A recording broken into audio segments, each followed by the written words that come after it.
From the floor of the CME Group, this is Danny Riley from MrTopStep.com. And the name of today's video is going to be Brexit. Should we stay or should we go? Remember that song? Should we stay or should we go? Now, I want to remind everybody that these are not your father's markets, and nor are these your father's charts.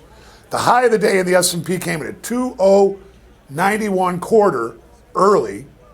The low came in at 2067 half just a little while ago. And last, we're 2080 even. We're down 0.50 handles. We're not even down a full point. Tomorrow we have a big economic schedule, and I want to talk about this because it's going to all play out into all this stuff that's going on. And let me read from my notes.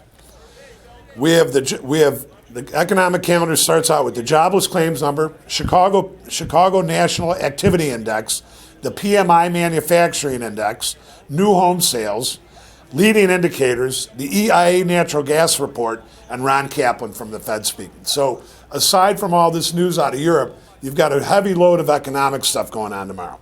Now, the latest polls show support for staying or a virtual split into a dead heat. So it's going to, what happened just a little while ago, the futures sold off real hard, and then they bounced a little bit. And I think that that's all part of just the price action of what's going on with the rumors. Now, pro-British Prime Minister David Camron said yesterday that we're not shackled to a corpse, that you can see the European economy recovering. I don't know about that, Mr. Cameron. Things seem a little uneven in Europe right now, and I think that people are generally scared. But former Mayor Boris Johnson, who backs the exit, says it's time to have a totally new relationship with our friends across the channel. He may be right. And he went on to say, it's time to speak up for democracy, and the hundreds of millions of people around Europe agree. It's time to break away from the failing, dysfunctional EU system. And that it is, very dysfunctional. But they had to know this going into it when you would put 21 countries together and all these different economies. And you could take Greece as an example, that not everything's going to work out right. And my own opinion is that if I was a Brit, I would probably favor leaving.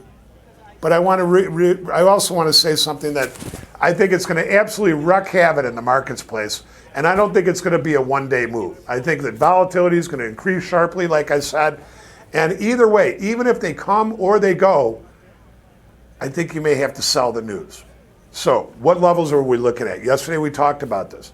The levels that we're hearing right now is that some people think that we could drop down to 1990 or we could rally up to 2120.